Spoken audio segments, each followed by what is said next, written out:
Yeah, my name's Steven Gallagher. I'm the narrative director on the Thief game.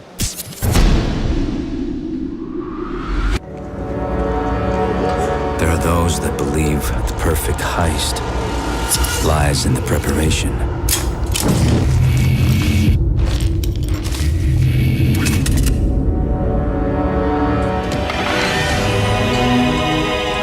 For me, it's simple. It's a way of life. Yeah, basically, Thief is a first-person adventure that features the story of Garrett, the master thief.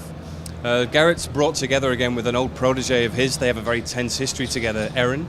They're brought together on a job by Basso, his old friend and fence. Basically, they go on this job together and something terrible happens. Erin dies. Garrett actually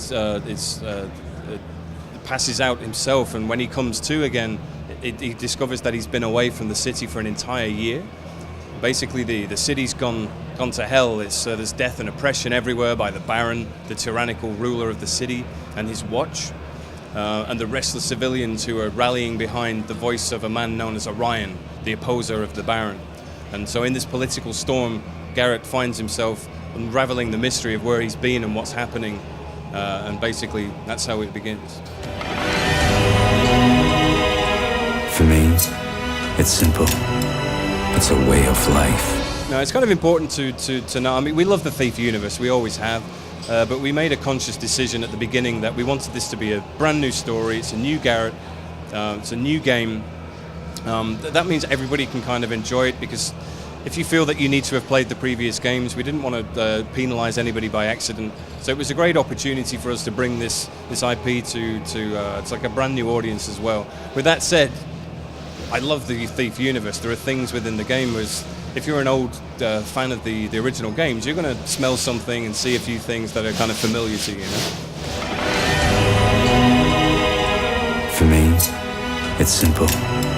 It's a way of life. Yeah, I mean, I think the way factions tend to work is there is some of the modern contemporary world in this story. I mean, that's just the way that people work, that life works. The Baron's oppression, which is creating this kind of vacuum of good feeling, or lack of good feeling, sorry. So the people are naturally just kind of rebelling against that. They need a voice of hope. They want more coin. Where's this better future they've been promised? So yeah, this creates like a good bed of conflict that Garrett finds himself getting himself into trouble with. For me, it's simple. It's a way of life. Well, the city's kind of like a blend of medieval and kind of pseudo-Victorian, if you will. It's a really interesting place. From Garrett's point of view, he sees it almost as a character, right? I mean, this is where he lives. He kind of regards it as his in a way. So it's a reflection of the change in him, that when he comes back to his city and sees that it's broken, that it's having these problems, that it really kind of it affects him. It makes him want to understand more. It's an amazing place to explore. In the actual game, you play the missions, but the missions sit within what we call the city, where you can go back and explore and find things, basically backstory, exploration, and prepare yourself for the missions ahead. So it's a really engaging, immersive place for Garrett to be. For me, it's simple. It's a way of life.